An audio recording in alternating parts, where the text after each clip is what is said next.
Hey everybody, it's Adam Farkas. Welcome back to another Best Practices video. Now, for the last several months, you've heard me speak about the best practices. We've interviewed a bunch of practices from around the country, talked to the latest 10 practices that are best practices winners.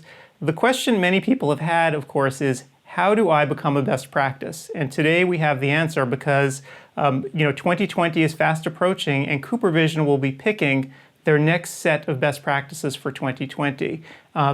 I obviously don't know how everything works, but fortunately today we have an expert who does. So with us today we have Dr. Steve Rosinski.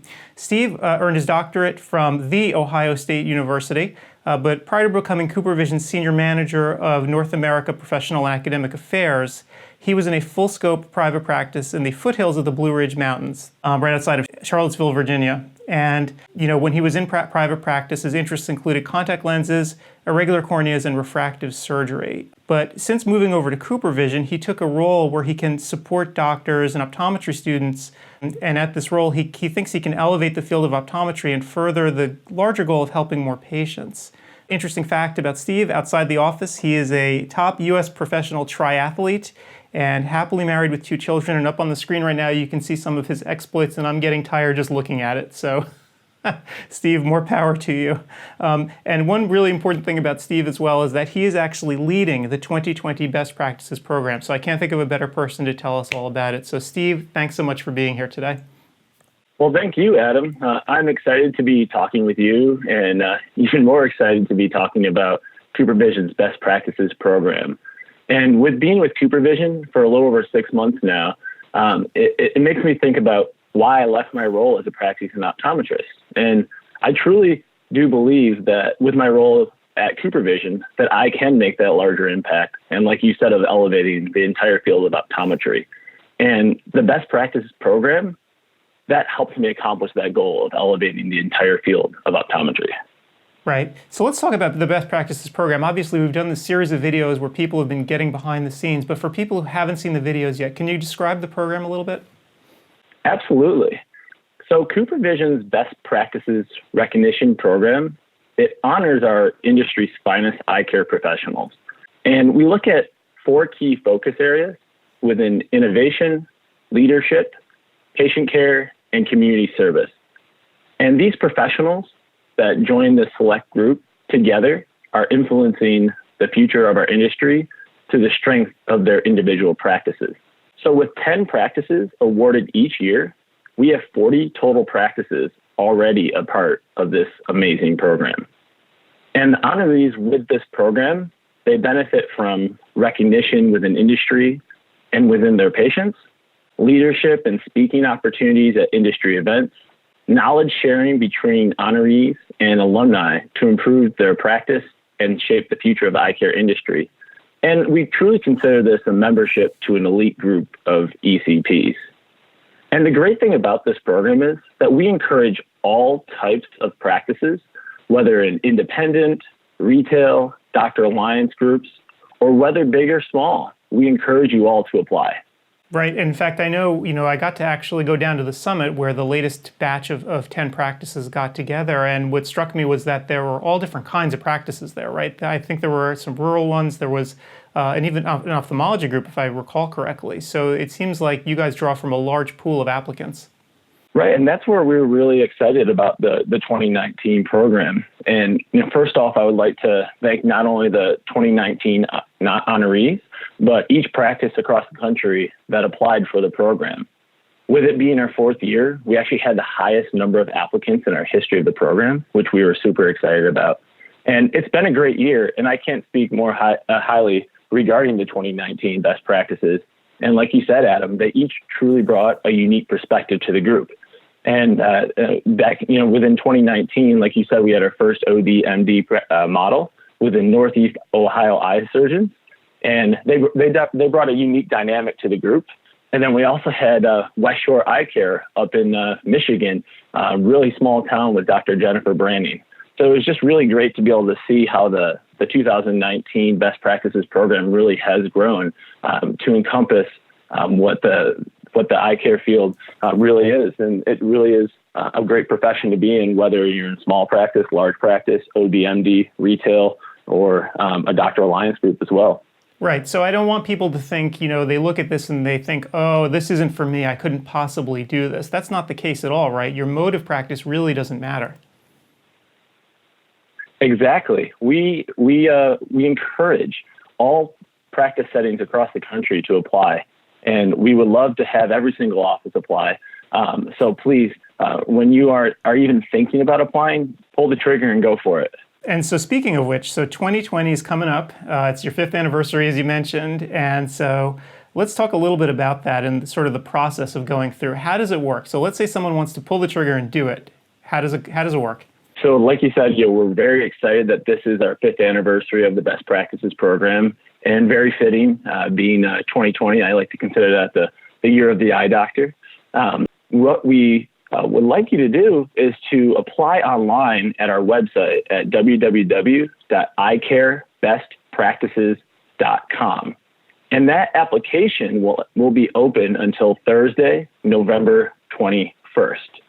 And in this situation, what we can do is also have your offices be nominated as well. So you can nominate a practice by letting them know that they should apply for the recognition. So you can also apply yourself, or you can nominate other practices.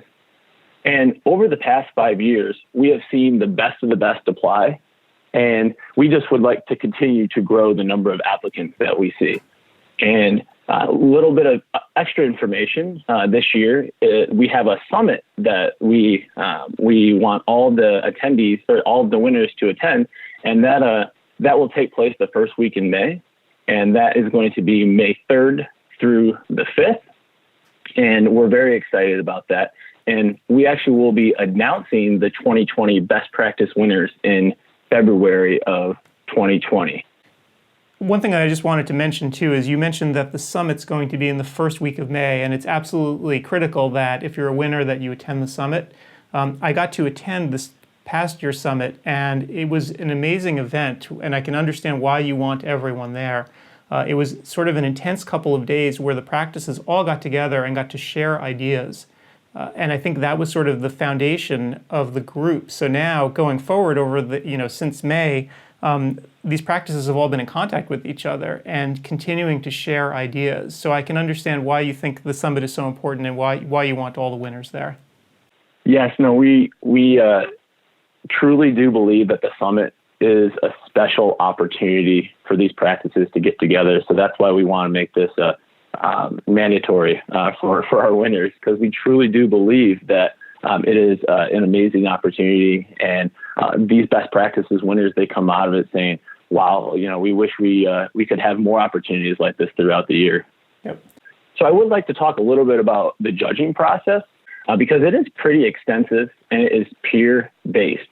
It is a mix of our best practices alumni from the last 4 years, KOLs, and media representatives.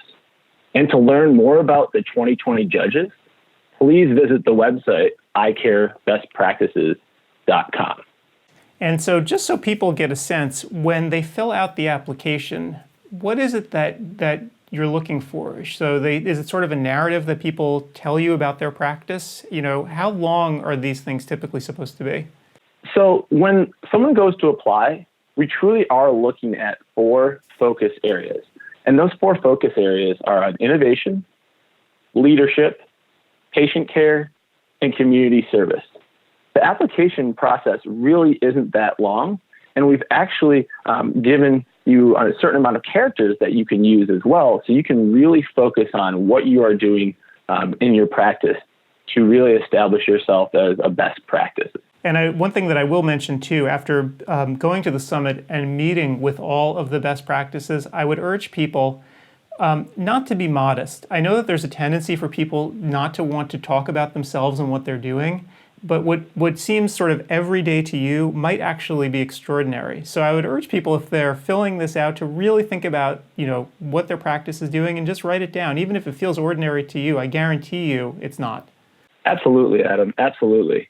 And we really do want to highlight what these practices are doing. And that's the whole purpose of this program, is to be able to highlight that and to be able to elevate the entire field of optometry so that other practices throughout the country can pick up on these great ideas and be able to allow that to possibly have new ideas that will happen within their offices to continue to make improvements with the field of optometry and for their patients, for their practices. Right. Okay, great. So Steve, do you have any parting words for us other than everyone should get to eyecarebestpractices.com and start filling out the applications?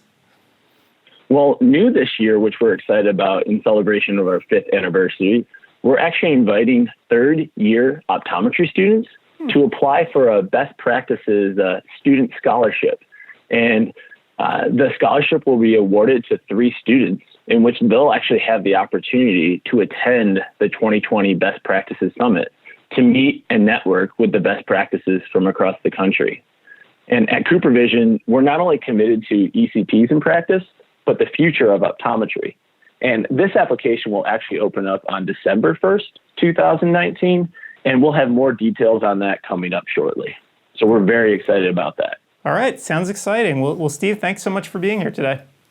Well, thank you. I appreciate this opportunity. And for all this information and more, like Adam said, go to eyecarebestpractices.com.